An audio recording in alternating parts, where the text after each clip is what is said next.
Hi everyone, I have missed you so much. Let's paint and have a little catch up.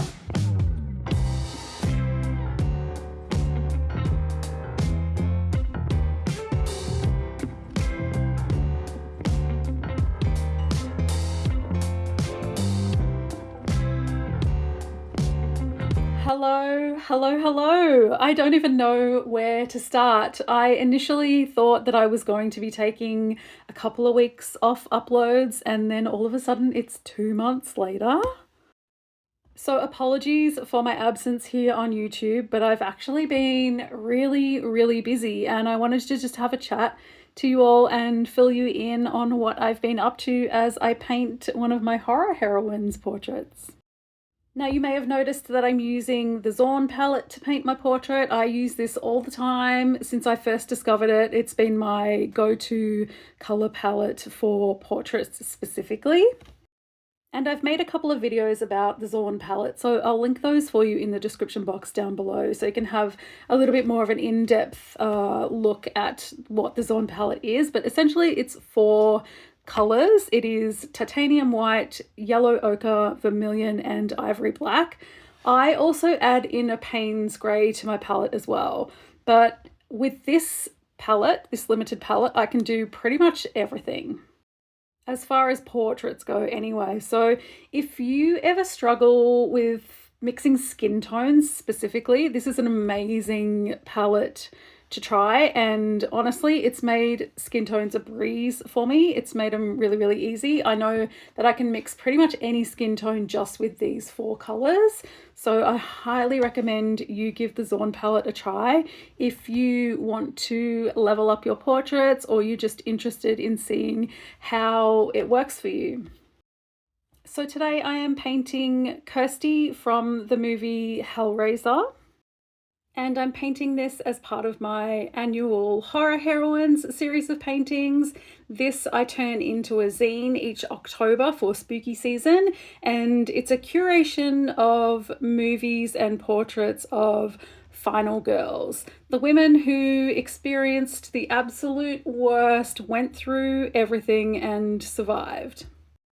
The first issue came out in October 2024, and the second volume is this year for 2025, and I really anticipate this being an annual thing going forward. I already have a huge list for volume 3, so we might even get volume 3 earlier than October 2026. I don't know. I kind of like keeping it an annual thing, but these portraits and this series is so inspiring to me that I just kind of want to do it more frequent than that. So let me know your thoughts, but it is a perfect Halloween themed zine. I spent my entire adolescence watching horror movies, and then I found myself stepping away from wanting to watch them after experiencing horrors in real life. I just was no longer that excited by the scenes and the scares and the gory effects, finding it almost offensive to have this be quote unquote entertainment. And what I found when I came back around to the genre is that I really resonated with themes of trauma and grief, and there's just so many horror movies coming out that fit that particular subgenre of horror at the moment. So I'm just living my best horror fan life in the last few years. And when I revisit the old movies that I grew up on, and those that I missed in that period that I wasn't really watching them, I can see so much more depth to a lot of the movies that I loved on the surface. And this is a great thing about life experience, reflection, and revisiting things with a new perspective. Scratch the surface and you'll find so much more, or you can just watch it as a surface level scarefest. Your personal experience will be totally different to somebody else's, and we all have different fears and triggers. Horror, more than any other genre, lends itself to the exploration of transgressive subjects, and I love that you can just watch it just for the gore or just for the tropes, but you can find so much more if you dare. Now, if you love 80s horror as much as I do, you will recognize our leading lady here. This, of course, is Kirsty in Hellraiser, which was released in 1987. Kirsty is played by actress Ashley Lawrence, who was 21 when she played this iconic role. And I'm going to tell you a bit more about the movie shortly, but I just wanted to show you these liner brushes that I'm using now. You might notice that this painting's quite small. The horror heroines' portraits this year are only 10 by 15 centimeters. They're quite tiny, and using these teeny tiny brushes and doing these fine details got me thinking, why haven't I ever painted my own press-on nails?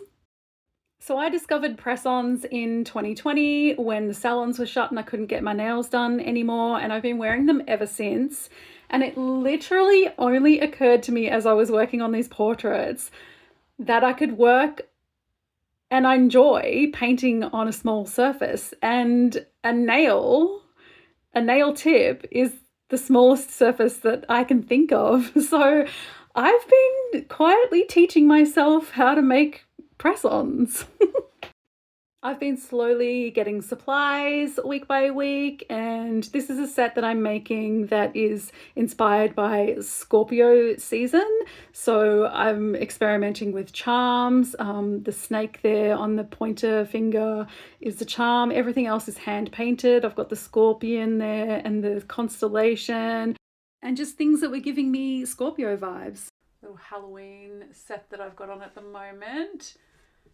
These aren't sized correctly to be perfect for my nails because I'm just still practicing getting some different techniques down and that sort of thing. But I'm really, really loving making these, and I can't believe it took me so long to actually attempt to do this.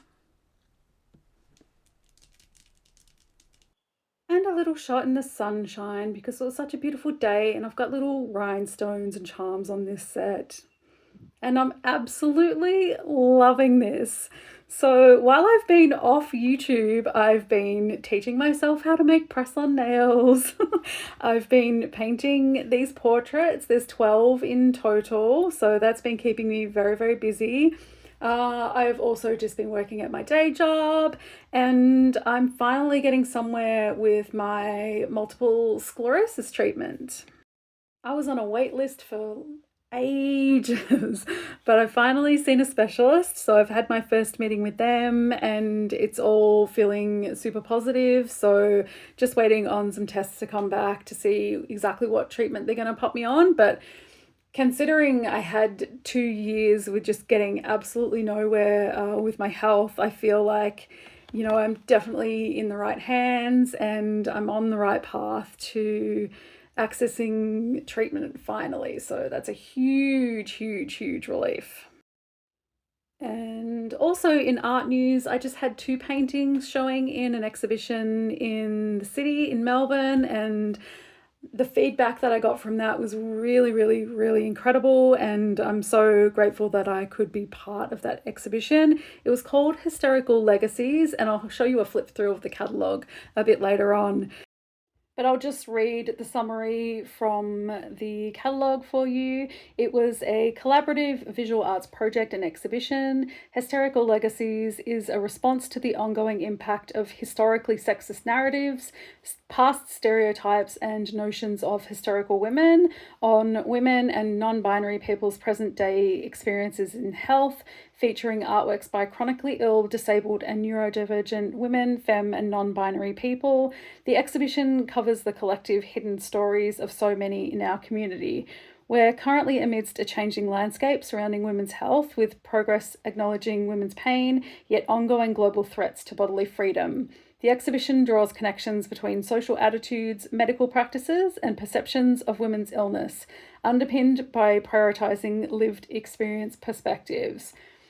To say it was an honour to have 2 paintings in this exhibition is such an understatement. It was such an important show, and I'm so grateful to have been part of it.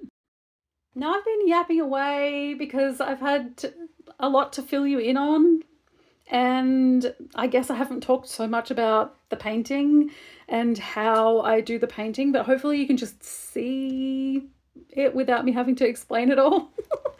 But basically, after I've got my Zorn palette together, I go in by blocking in the shapes and the sort of basic tones, and then just build up the detail from there. And I really hope that just by showing you how I paint, that it gives you an idea of how I do it, because I'm not a teacher and I don't know how to explain what it is that I'm doing, but hopefully you can just see and it'll help you. I'm sorry. And these super skinny liner brushes are my absolute favorite thing for doing strands of hair. And I love this as a final detail on hair on my portraits. I think it really adds something. I always do this in my drawings, but now that I've got these liner brushes, I can do it with paint as well. And I don't know, it really does it for me. I love it. I love it. It's so satisfying. I love using them. Now, that one addition to the Zorn palette that I do with my horror heroines portraits is a pyrrole red, because it gives me that bright red movie fake blood scenario.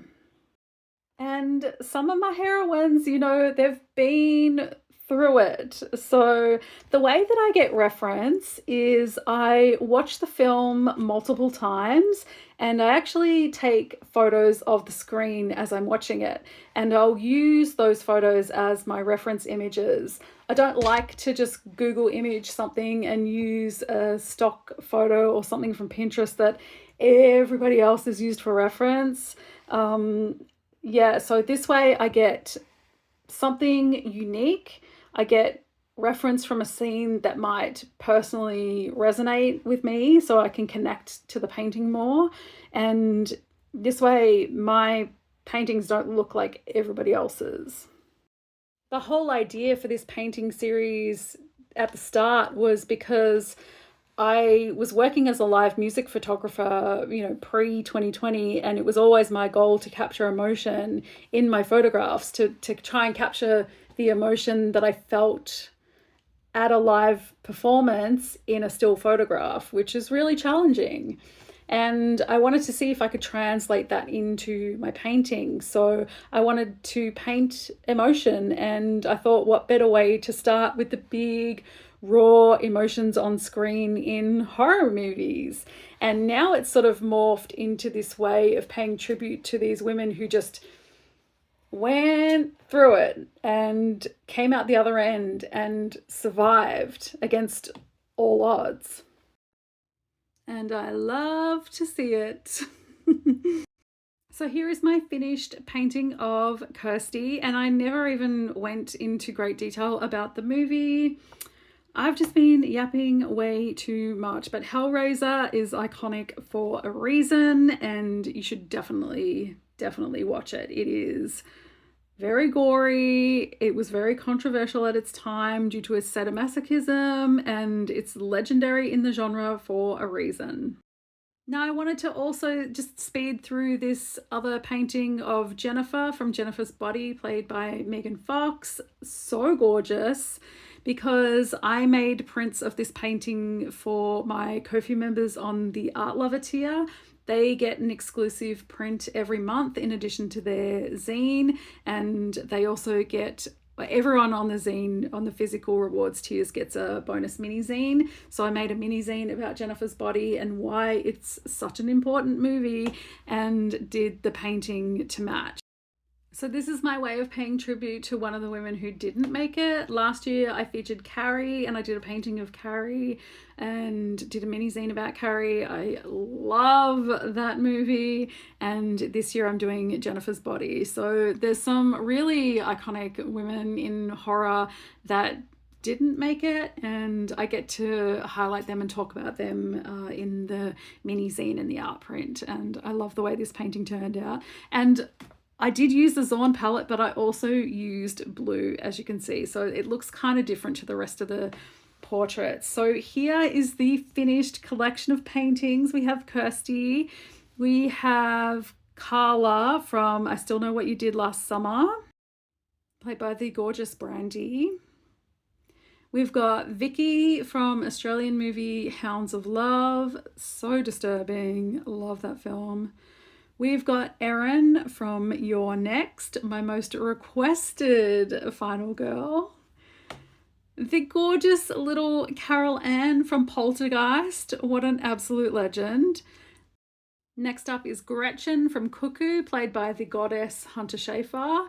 We've got Jen from Revenge, which was a movie that I watched for the first time recently and loved it. Sarah from The Descent. This is one of my favorite paintings I've ever done. I love it. Absolutely obsessed. And then we've got Barbara from Tom Savini's remake of Night of the Living Dead. Such a boss, such an underrated movie. Please watch it if you haven't. So good. We've got Mia Goth as Maxine from Maxine. I just loved her aesthetic in that movie. Danny, played by Florence Pugh from Midsommar, of course. And then we have our gorgeous Jennifer, played by Megan Fox in Jennifer's Body. And I'm really so proud of all these paintings. I think some of these portraits are the best that I've ever done, or my absolute favorites. And yeah, it's such a cool collection, and I've been loving working in this smaller size. And like I said, that sort of led to this new hobby of painting nails, which I'm really enjoying. Okay, very exciting. Look what just arrived. I don't usually order this many issues, but Volume 1 is my best-selling zine, and I'm also stocking in a local record store now, Black Sound Records in Melbourne.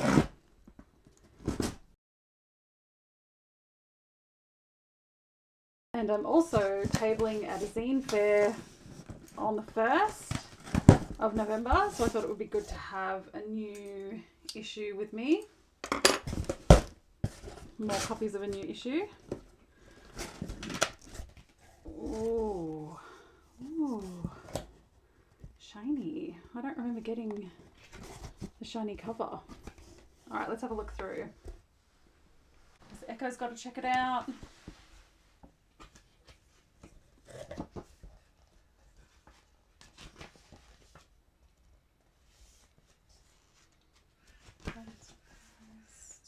Kirsty, Barbara, Carla, Erin. Oh, such a good centerfold. Obsessed. Vicky, Jen, Danny, Maxine, Gretchen, and I made a little playlist and this is a playlist of songs either in the film's soundtracks or inspired by the movies. And I've got a little QR code here for the Apple Music playlist that I made of this. I thought that would be a fun little addition to this scene. Love it, obsessed. So here's the painting that I made into the prints for Jennifer's Body. And I also made the mini zine about Jennifer's Body as well. So they match. Just my thoughts, little critique about the film. Love it, love it. So this is exclusive to my members on Ko-fi, and then we've got the main zine as well. So yeah, if you have the means to support me, you could get all of this every month. So just before I go, here's a little flip through of the Historical Legacies program that I was part of, and you know, it's such an honor to be in such great company with some incredibly talented artists. I saw something online recently where someone was talking about a particular kind of video that they'd made that they really enjoyed, but that had bombed as far as views. And I've been talking a lot recently about art creation versus content creation, and this break from content creation has been so beneficial for my art creation that I was definitely on the right track. Thank you so much for watching. Like this video if you liked this video, and consider subscribing to the channel for more art stuff. Like I said, I don't know if there will ever be a set schedule ever again, so hit that notification bell so you'll know every time that I do upload. Just a reminder that if something about what you're creating makes your soul happy, but it's not getting views, it's the thing that makes your soul happy that's the most important thing. See you next time. Bye.